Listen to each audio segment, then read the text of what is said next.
Hello and welcome to another and the final episode of the World Class Real Estate Podcast for 2024. I am joined by Mr. Ian Macbeth. How are you, mate? I'm good. I've got the Elf Squad jumper on.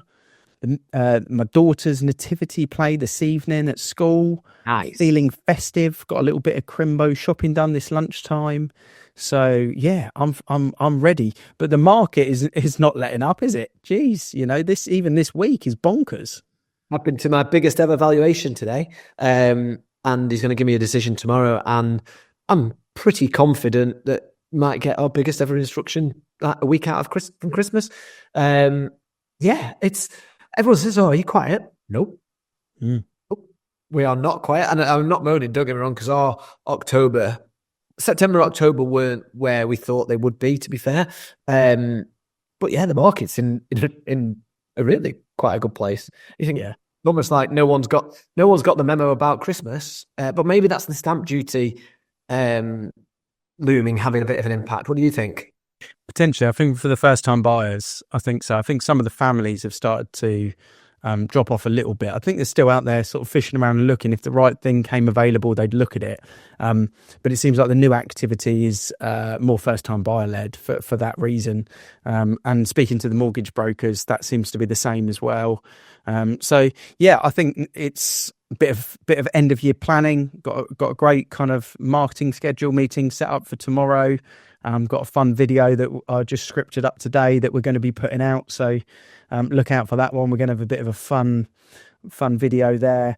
Just getting the stuff laid out for the new year. Kind of got a 10-day content plan to get scheduled while we're out. I just did that with one of the agents as well. So just making sure all the ducks are in a row. So when it hits Monday next week, for those that are coming back in on the 23rd, that you can kind of sign off and not have to do too much beavering away from home. We got our avocado Christmas party Wednesday this week as well. So that's always good fun. Nice way to get all the husbands, wives, everyone together and really kind of sort of sign the year off as a nice positive sort of way. So have you had your Christmas party?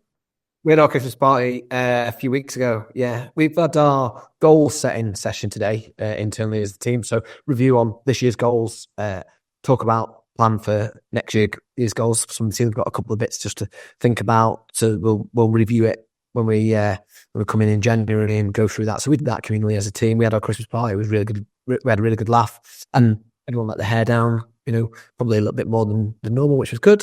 I think having fun as a team is just as important as working hard as a team. So I think that probably brought us all a little bit closer. So that was really good. And then we are off on holiday on Saturday. So nice. Yeah, so nice way to finish the year. Holiday, household, good fun Christmas party. Yeah, maybe have your biggest ever listing. Solid way to sign off the year. So we've got a guest coming on for this show, and the way that this conversation will unfold will be led around some really simple models that people can kind of adapt and bring into their business. The conversation that we've just had with Jason Cannon was really eye-opening for when you actually look at internal communication and some of the simple models. And he's got a really nice process and model that he's created himself that he'll share right at the end of the show, actually, with 4 really key questions that I think you could adapt and operate in a business when you're having a conversation with a member of staff, team member, any relationship, or in particular, obviously, clients as well. We'll touch on a little bit of NLP as well, because he's NLP trained, which always fascinates me, kind of thinking how the mind works through communication. Always nervous about talking to someone that's NLP trained, because they're like, are they looking at my eyebrows? Are they looking at what my earlobes are doing? I'm kind of... all we can see is your eyebrows anyway. It's fine. I know, so that maybe that distorts them. Maybe that's why I can have a good conversation with them. But yeah, we're getting Jason on. It'll be interesting to see and hear for people listening his answer to what does world-class real estate look like. That's your question. So should we get him on and get into that question, Mark? Yeah, let's do it. Let's dive in. Jason, welcome to the podcast. How are you today? Yeah, really good. Thank you, Ian. Yeah, lovely to see you again. It seems like a while since we've had a proper conversation, and Mark and I do know each other. I think I'm a bit less memorable than some guests, so though, Mark, Not after this one, Jason. This is the festive spirit. It's going to go big, this one. Yeah. I meet a lot of estate agents. Apologies, that's not the way that we wanted to start this conversation. We'll start it as we always try to, Jason. It's, what does world-class real estate look like to you now as we approach the end of 2024? Yeah, it's a great question, and one that I've spent a little bit of time thinking about and mulling over. World-class real estate, or world-class estate agency, shall we say, for me is about being the Michelin star agent. And that Michelin star agent operates from a person-centered approach versus the normal kind of selfish, this is why I want estate agency model that we all know very well. It's an agent that builds rapport easily, and it's an agent that understands that communication is a real superpower, and one that they need to work on constantly. They need to master that. And even when they think they're a black belt in communication, there's another Dan, and another Dan, and another Dan. This is something for me that I'm very passionate about with the agents that I work with, because we also know that the number one complaint from our customers is a lack of communication. So, we can talk about, world-class marketing. We're in marketing, we're not in sales. We can talk about world-class negotiation, which I spoke about quite a lot last year, 23. But for me now, having this understanding the communication model, the human communication model, and what that looks like, that's something that I'm working very hard on, and will be again next year, to actually kind of raise the stakes in terms of what can agents do better to communicate better with their clients, to really understand their clients. If we were to get the equivalent of Michelin star ranking added to estate agents individually, or branches or brands or companies, who would be judging that? Who would be the judges of that in this analogy that's not reality? Who would actually be the judge, do you think? It's a good question. I've always been client focused. I've worked with lots of businesses that are very profit driven. Not necessarily anything wrong with that, but what I valued as an agent was, what does my customer think? What's the service? What's the experience that my customer has had? The money is just the byproduct of doing an amazing job and being that world-class estate agent. So in terms of where we get those metrics from, and I was talking to an agent this morning and talking about, you've got businesses, you go to your local takeaway and it says it's a 1, a 2, a 3, or a 5, and they have to put it on the door to advertise that. So what's wrong with us as business owners having some metrics that rose our profile? So whether it's on your office door, whether it's on your website, whether it's on your social media, that says 4.7 out of 5-star Google reviews. That could be one metric. Percentage of asking price achieved, days on market, days to exchange, percentage of fall through rates. What's your view on that, Ian? I'd be interested to see what your view on that is. Yeah, I mean, Google is the only platform, isn't it, really, that I think where people can do it, but it's still driven by the agent not manipulating, but if you're proactive with someone that they're going to give you a good review, then you're going to get the good review, whereas you may not be proactive with someone that may give you a 3 out of 10 or a 1 out of 10 because something's gone drastically wrong.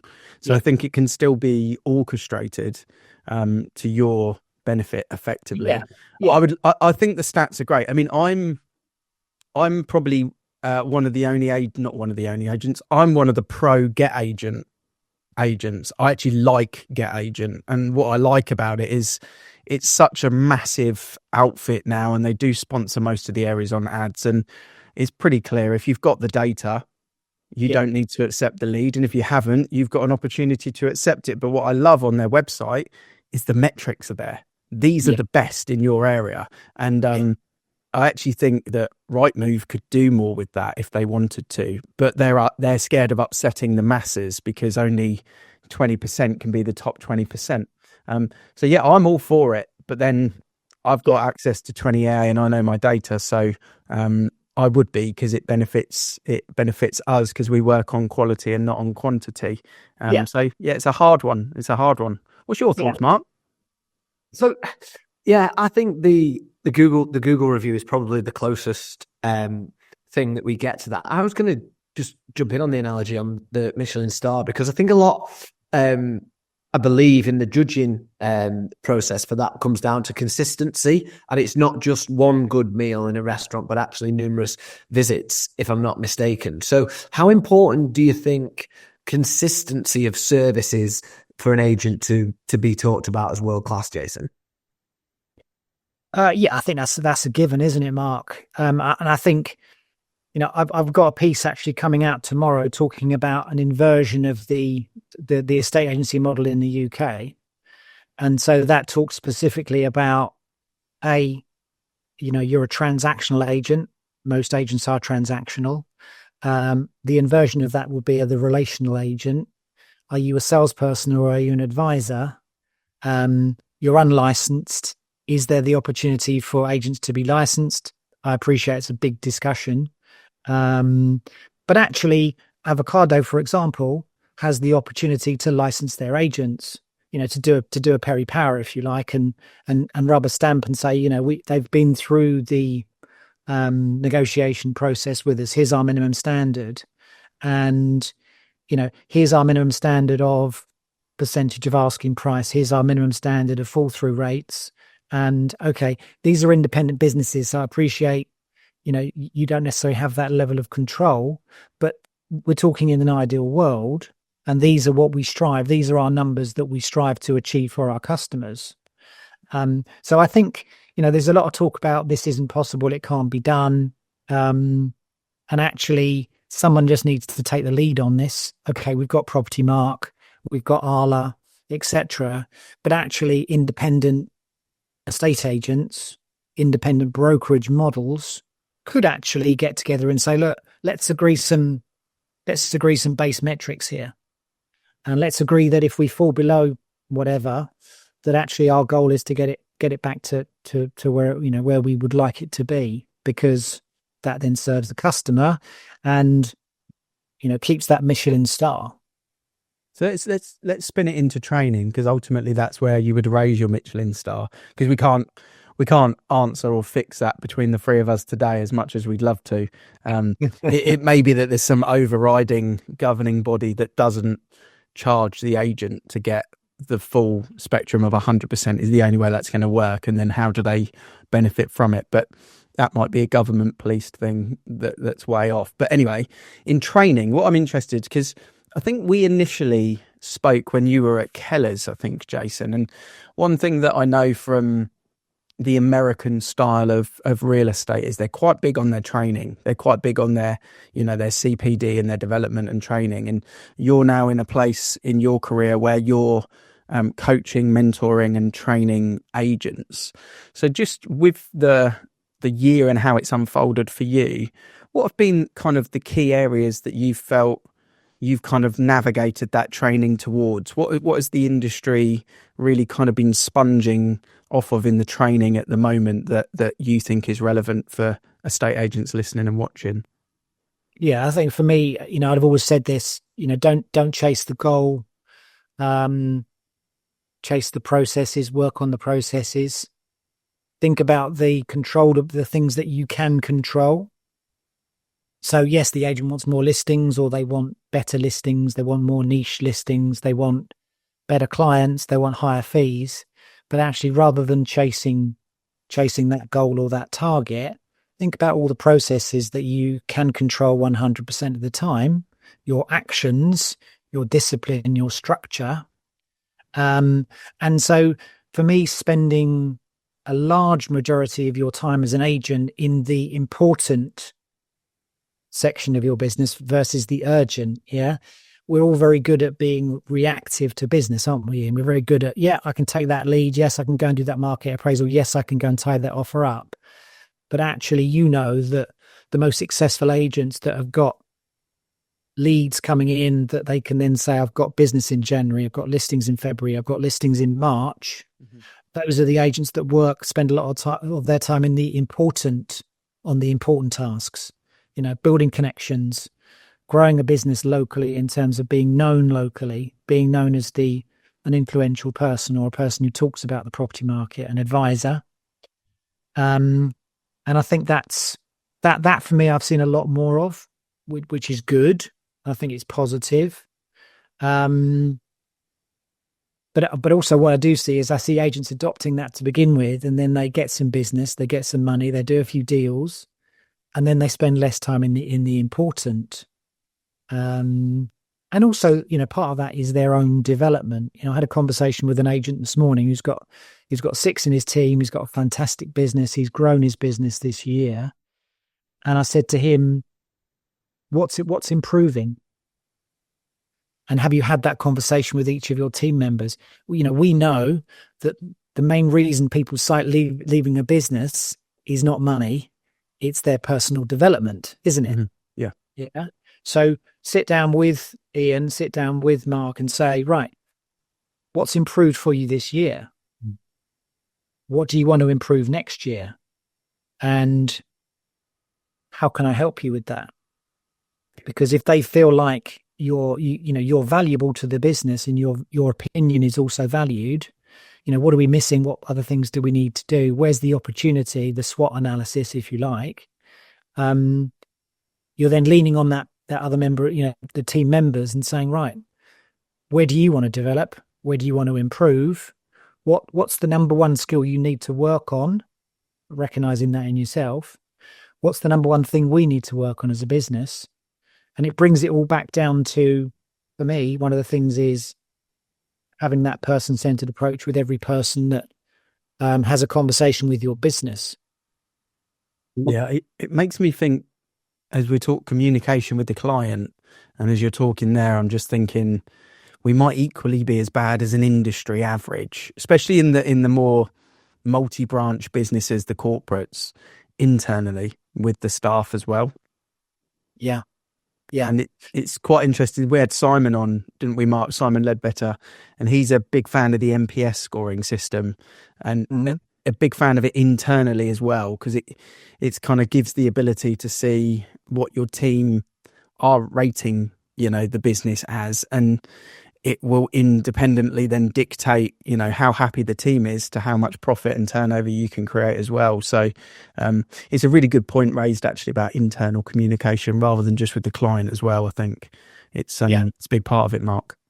Yeah, you took the words right out. That's exactly what I was going to say actually, and about the internal communication. You talked about world-class communication in your first answer, Jason, and that's internal as well as external. And do you think a lot of agents, you talked about urgent versus important jobs, it can be a very reactive job. This can be a very reactive industry because of the nature of it. But do you think that agents don't put, if we focus on the internal communication and sitting down with your team and doing the regular one-to-ones, do you think there's a lot of agents or a lot of branches around the country that don't put that as either urgent or important? And do you think that's perhaps where we fall down on retaining talent?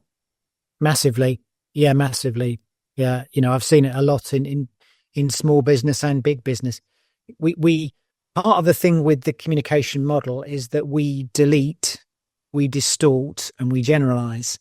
And that's everything that we hear, everything that we see. We make assumptions and we have certain biases. So we need to understand ourselves first. We need to understand our shortcomings. And that means that if we can turn up those senses when it comes to a conversation with someone in our team, and don't just look at it with your perception, look at it from their perspective. Two similar words, aren't they? Mm. But actually that's something that I think I would like to instill in businesses that I work with. What's the what's their perspective on you as the boss? What's their perspective on the business, the direction of the business, and how we work with the customers and that experience that we give to our customers? So it gives you more of a helicopter view of the business. Because, you might be making money. Yeah, you might be getting good fees. You might be moving 80% of your clients, but actually, and I had this conversation with another business last week, at the top of their game, they've got a fantastic business. But I said to them, you are at your most vulnerable when you're at the top of your game. When you're that team at the top of the league, you're vulnerable, aren't you? Yeah, I always said to staff, you've got two pyramids side by side. One's upside down, one's the right way up. One is the progression and your responsibility. There's less and less people as the pyramid starts to narrow that have that responsibility. And at the same time, the next pyramid, it normally intertwines with salary increases.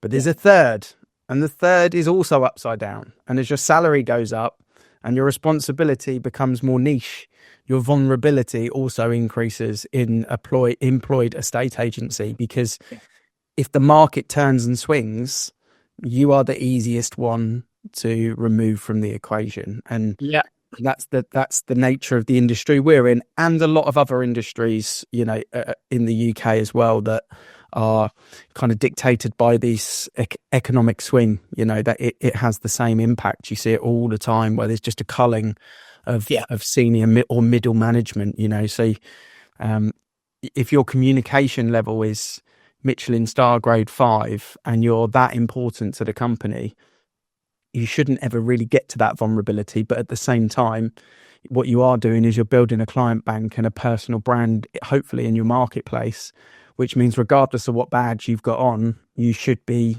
in a good place to build a career, safely and securely, even if you do end up hopping around, 2 or 3 times based on what's going on, really. So you spoke about the communication model. Is that just your phrase, or is there an actual model that you kind of have used in the past to work through, or is it analysis tool? What talk us to us a little bit more about the communication model? Yeah, I said this is something that I learned when I did one of my NLP qualifications. So that they're talking NLP about modern communication, and nothing less than understanding people. And there's nothing worse than what you think somebody is saying. That's not what they mean. You're misunderstanding them. So it's actually quite simplistic. The model itself is quite simplistic. So if you just Googled communication model, modern communication model, you'll then see how that's made up. Do you think, if we touch on NLP, because it's something that's always interesting to me personally, and I've spoke to some on a different podcast, I had some NLP, let's say black belt level people, but I'm interested bringing it into agency. What would be the takeaways from your training that you've had in NLP that you think would really benefit the industry overall, rather than broadly kind of talking communication? Is there any kind of specifics or little kind of quick lessons that you could share on the podcast that you think may kind of dovetail? Yeah, I mean, I spoke to Mr. Watkin about this, which is a consultation framework, which is built around a simple NLP model, which is asking what questions. And you can use that in any consultation conversation, whether it's with an applicant, whether it's with a vendor, whether it's with a member of staff or someone else in your team. Very, very basically, what do you want? What makes you want it? What's the outcome of you not getting it? What timescale do you need to work to? And what haven't I asked? What haven't I asked you? So if you think about an applicant, what do you want? What do you want to buy? What makes you want it? What's the driver? What timescale do you need to work to? That uncovers a bit more motivation. What's the consequence of you not getting it? So the actual what framework, very simple. Very often in NLP and hypnosis and psychology, we get very complex models, we get very complex ideas, and it just goes over my head, goes over the audience's head. So the reason for that, I thought, was, well, agents are still adopting the same pattern and using the same system that they did back in the late 70s for registering an applicant. Hate the word registration, just reminds me of school. So that framework is a very consultative but very simple framework that even your most junior, newest negotiator could be taught. Yeah. Actually, what it's saying to your customer is, this person's genuinely interested in me. They really want to understand what I would like help with, and specifically, when do I need to do this, and is there a consequence? So, does that answer the question? Yeah, I think so. I like that, Mark. It's kind of clear, isn't it? It's clear and obvious, but pretty unused. Yeah, it's almost feels a bit too simple, but actually it does everything that you need it to do, doesn't it? Yeah, I would never be accused of being an academic, Mark. At least not by my father, who was an academic, and I was just the shiny suited, spivvy estate agent. And that's one of the things that motivates me to, people talk about raising the standards. It's a kind of throwaway, cliched statement, isn't it? When I was an agent, I was never proud of being an agent, even though I was an area manager and I looked after lots of people. As far as my dad was concerned, I was still a spivvy estate agent. And that drove. My dad once described me as a salesman. Salesman. My siblings are accountants and Mark's just a salesman. Yeah. But it's a shame, isn't it, Ian? Is that a big reason why graduates are put off coming into our industry? I think it's a fantastic industry with some amazing people. But what's the attraction if you're leaving university? Let's go into banking, let's go into marketing, let's go into digital, let's go into AI, let's go into sustainability. Do you want to be an estate agent? No chance. I think we are just so weak at communicating our value, and our value as a career path, and our value to a seller, to a buyer, to a landlord, to a tenant. We have so much knowledge, so much value, so much understanding of the property world in its own right. An agent that's been doing it for 10 years could pretty much be a mortgage advisor, pretty much be a conveyancer. They could do a hell of a lot with the skill they've got without giving themselves the feather in the cap as an official profession. But as a career, what it does for a 19-year-old to spend 3 years in property, I guarantee at 22 years old, they have fast past anyone that went to university in terms of their life skills and lessons and ability to communicate with adults and understanding of money and the market and the government and tax and solicitors and stuff like that. For me, after 36 months, I was so far advanced of the people that were coming out of university in life in general.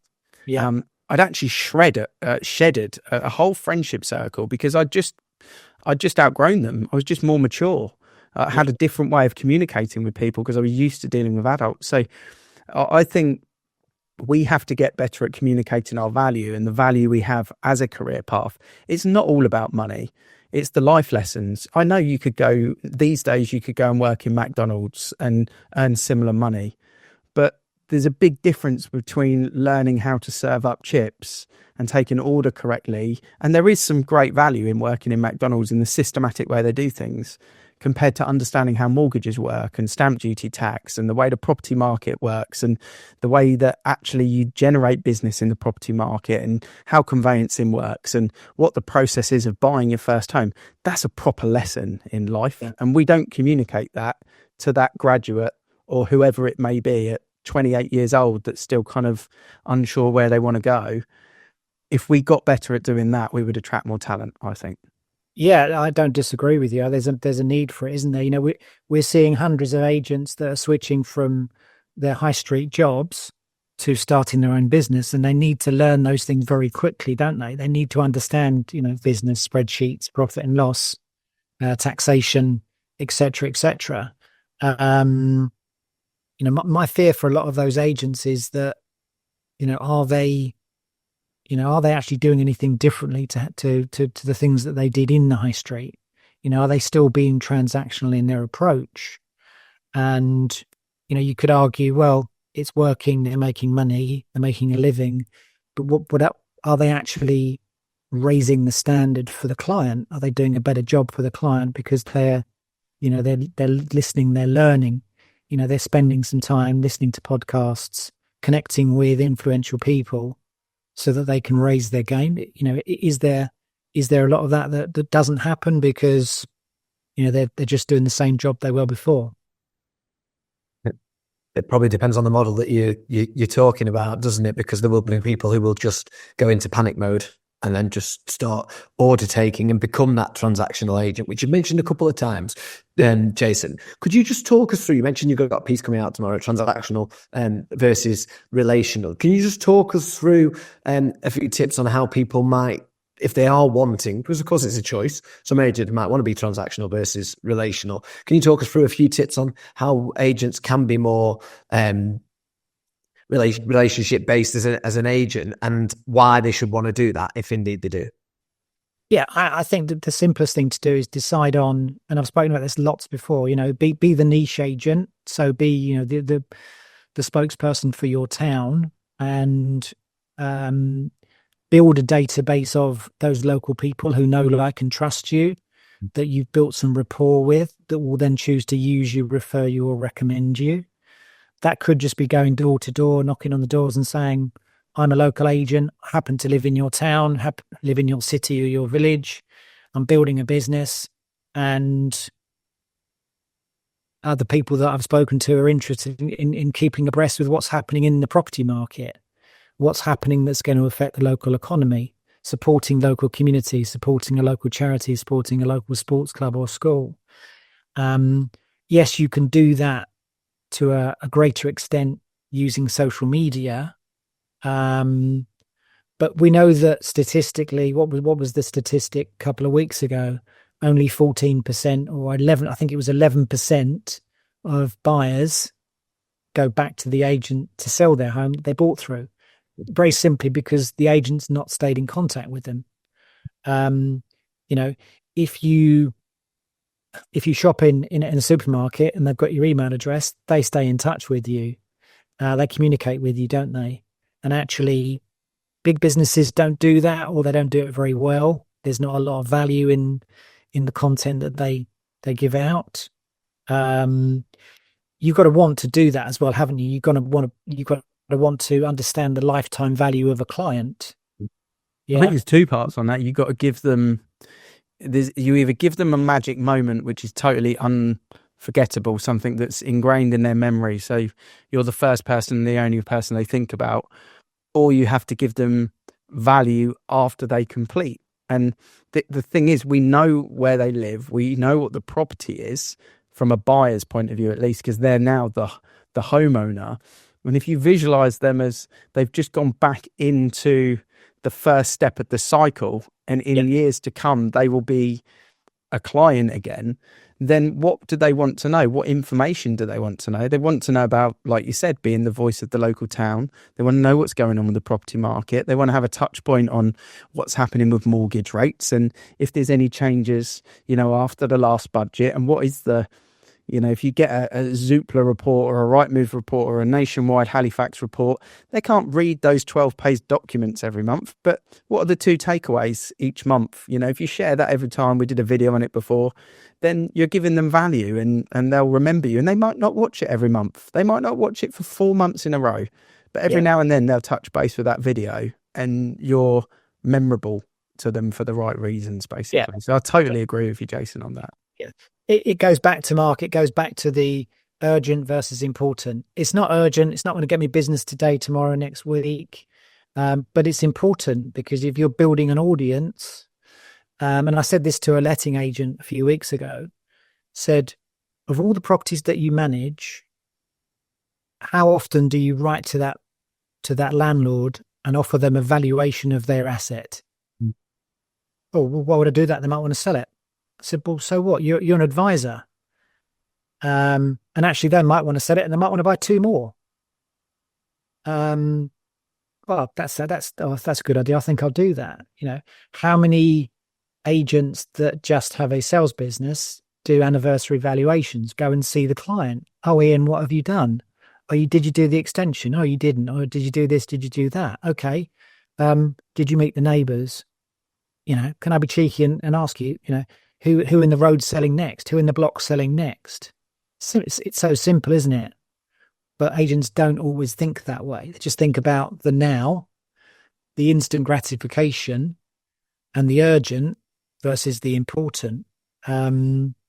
So, I appreciate I've made it sound quite easy, but it does require discipline and structure and consistency, doesn't it? That's the thing. It's easy, isn't it, Mark? If you're disciplined. That's exactly where I was that's where I was coming to. So you've talked about the difference between urgent and important, and to do the important when there might be urgent stuff does take discipline.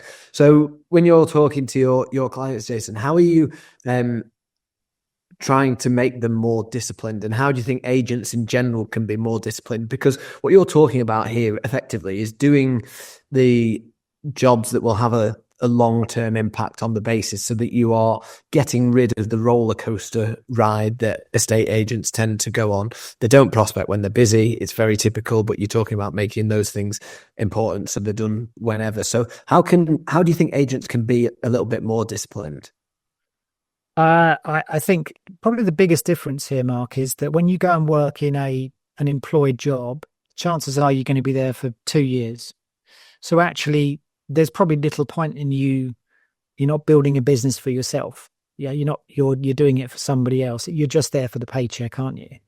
When you've made that decision that I'm going to be a successful agent in my town, and you commit to that, this is a long-term plan, isn't it? A career, and that's what this is a career. And every agent wants to employ career estate agents, not someone who's in it just for the paycheck for the 2 years to tie them in. Yeah.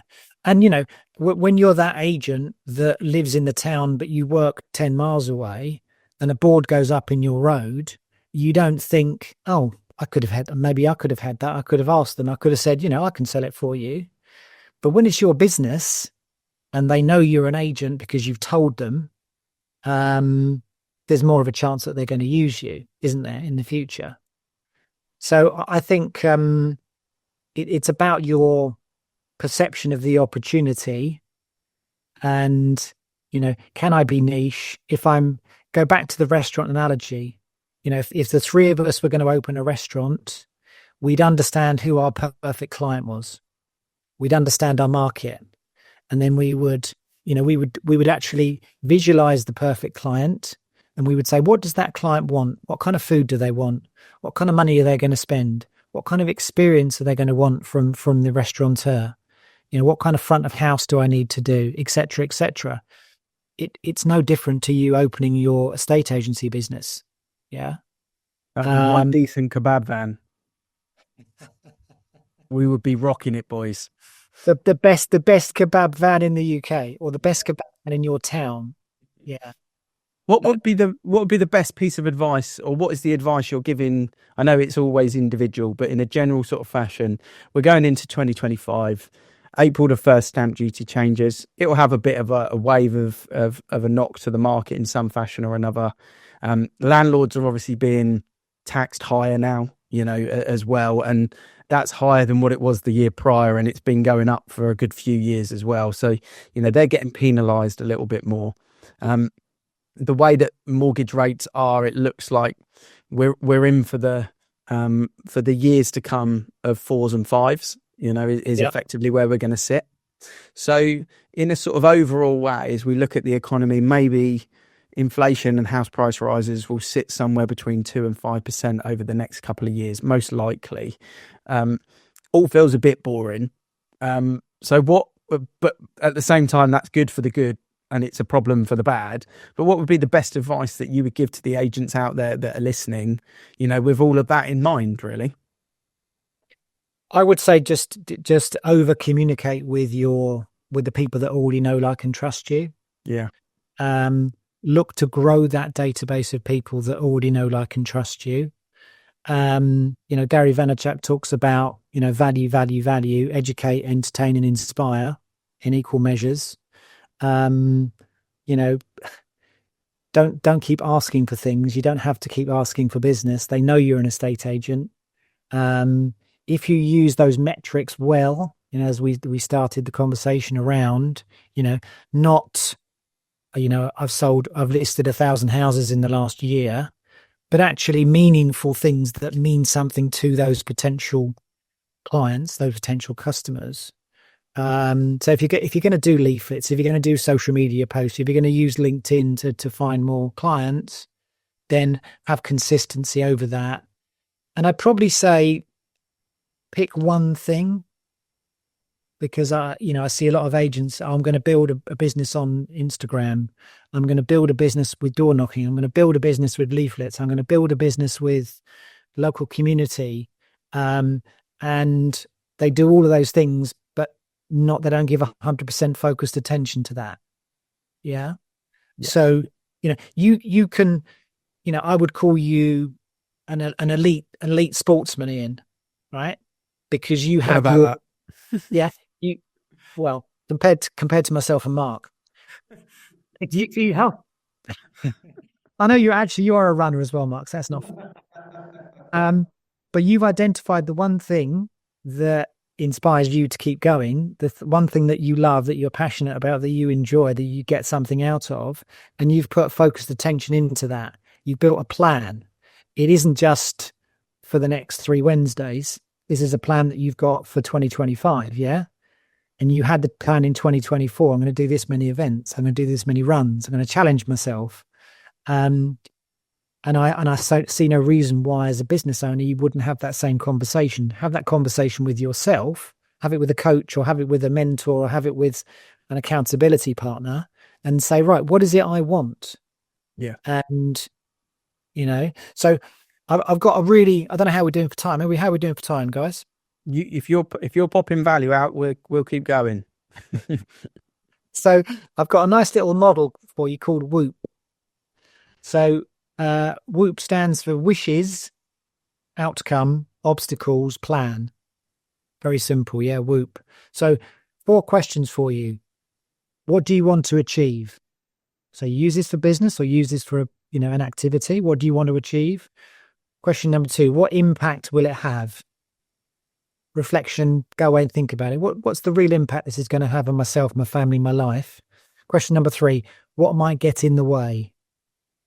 And often the answer is you, right? But what might get in the way? Question number 4, so given the answer to those 3 questions, what's your plan? Mm-hmm. This is quite simple business planning, isn't it? This is quite simple, because often, we talk about a weekly plan, a monthly plan, a yearly plan, a 90-day plan. Hang on a second. You got too many plans here, Jason. You just blow my mind. It's too much, right? Give me something really simple. Make the complex simple. So WOOP does that. When you feel like you're procrastinating with a goal, with a target, with an activity and an action, you use WOOP.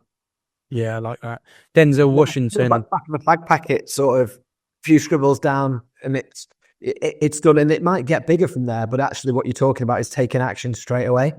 Yep. Denzel Washington says goals without plans are just dreams, and I think that's I talk about it so much with the goals. And you mentioned about, very complimentary about my running, but one of the things that I did learn from the first 100-mile race that I did was the importance of burning the boats if you want to take the island. And you mentioned there about kind of being single focused on one thing, and that ultimately you have to be 100% committed if you're going to make a big decision. And next year for agents, I think we've got the opportunity to make big, bold, brash decisions, but you have to be 100% committed. You can't do it half pregnant. You've really, really got to go for it. And that's what that taught me with that 100-mile race, because there was 6 of us doing it, and there were 5 tents on the ready to go at the start line. And I didn't have a tent on the start line because I had no intention of sleeping, because you couldn't sleep if you were going to do the 24-hour 100-mile race. Yeah. And I was the only one that finished, then did the 100 miles. And that was purely because my mindset was, I'm all in, basically. And I think that's the message that I would give to agents going into next year is, be all in. And I've loved some of the stuff you said there, Jason. I'm always fascinated about the NLP aspect of bringing that into agency, because I think as an industry, we could learn so much from it because of how important communication is. So yeah, thank you very much for coming on the show. And I hope you've got a good Christmas and New Year planned. And what's the best place for estate agents to follow you, reach out to you? Is it LinkedIn these days, would you say? Yeah, I'd say LinkedIn's probably the best place here, and that's where I spend most of my time. That's where most of my audience is going to live. Same with agents, isn't it?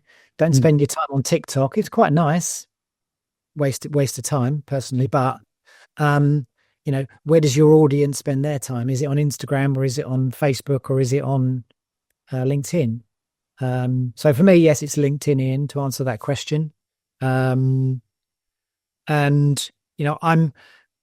quite particular. I'm quite choosy who I work with, and that's based on if you have similar values to me, if we value similar things, and I think we're a good fit because we're going to be working very closely together. Then let's have a conversation around that. And frankly, that's no different to the conversation that an agent should have with a vendor. Yeah. Yeah. I'm sorry. And I think, again, this is, I'm focusing on some of the negatives here, which is not me because I'm a very positive person. But what I see with a lot of agents is, it's the same thing. They'll take any listing at any price and any fee. But we wouldn't do that with our kebab shop, would we? No, we would not. Premium. We'd be premium sauce. We'd be premium kebabs, the best meat that we've sourced locally, and the best pita breads made by somebody in the group. I'm not going to nominate Mark, but he's probably quite a good baker, et cetera, et cetera. No, I love it. It's been a really good conversation. I really appreciate it. Conscious of taking a lot of your time, and I hope you have a great Christmas, a great New Year, and you. And make sure you follow Jason on LinkedIn. There's always some great articles, some great posts for you to read and watch. So thank you, Jason. We'll see you next year, Jason, I'm sure. Thanks, Ian. Thanks, Mark. A massive thank you once again to Jason Cannon for joining us. As you said on the intro, Ian, a lot of really key but simple takeaways that people can go away and implement straight away. And I think one of the big things for me was the power when you start to talk about communication internally, not just externally. And I think that's probably where a lot of estate agents might have just sat up in the chair and gone, oh yeah, that's a good point. Power of good questions as well. I think that's what I took away from it, was how important conversations in relationships, existing or new relationships, can be with good questions. If you've got good questions in a valuation, in an interview, in a one-to-one, in a training meeting, in a morning meeting, good questions really can dictate how productive that meeting is. So that was probably my big takeaway from that conversation with Jason, was actually thinking, I like to ask the question to a client in the living room, what are you most worried about when it comes to making the move? And I find that question really kind of spins the conversation into the narrative that I need, so that I can then work out how I can support them in what their kind of fears and their worries and their anxiety sits around moving, because everyone's got it. So, but he kind of evolved that a little bit further into, things like, what do you want? What do you need? What do you hope for? What haven't I asked you that I should know? Those 4 questions in their own right for an estate agent to ask buyer, tenant, landlord, seller, that does the job. Yeah, and it is simple, like just bookending it, and not only just, I was going to say not only accepting their first answer, but also digging deeper to that. So, what will it mean if that doesn't happen?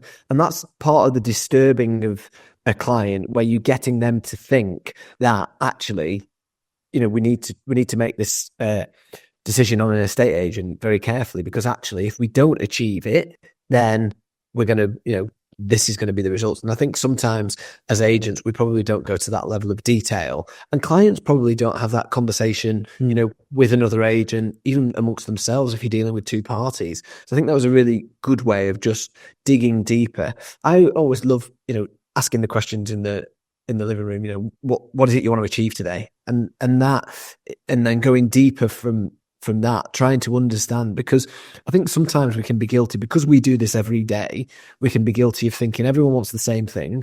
And we can also be guilty of thinking that everyone knows how the process works. But your question about anxiety, what anxiety do you have about the process, or what are you worried about the process?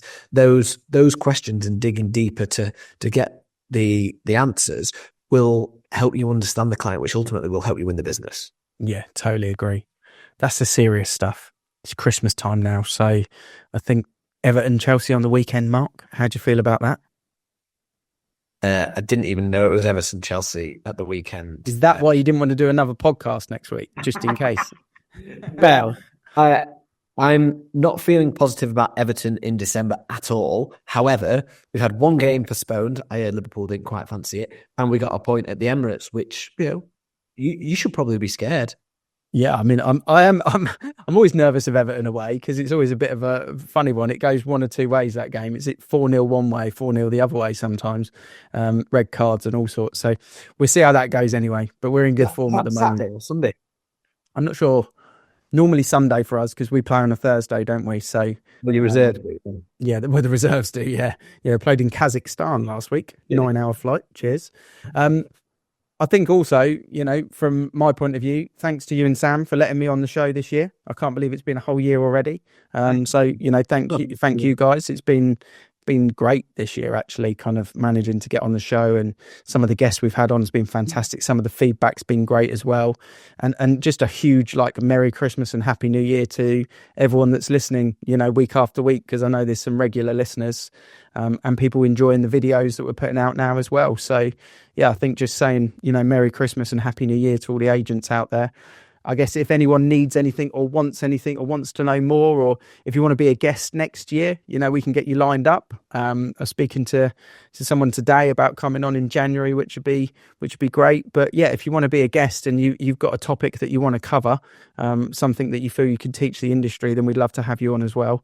And just like I say, a thanks to you and Sam for having me on this year as a co-host. It's been good fun. No, you're more welcome, mate, and your help has been much appreciated. So we're going to take a little bit of a break now. We will be back recording on the 7th for release on the 8th. So we've got a few weeks off. And when I say this at the end of each podcast, we do generally mean it, but actually when people reach out on social media with a kind comment, or even it might just be Merry Christmas this week, it does mean a lot to us. It does, give us that little shot in the arm to keep going. So as you know, we do this because we love our industry. We want to see it improve and get better. If you have enjoyed today or any episode this year, like I say, please reach out, please share it out on social media, share it with colleagues. I'm Mark Worrell. He's Ian Macbeth. Thank you very much for listening, and we'll see you again next year.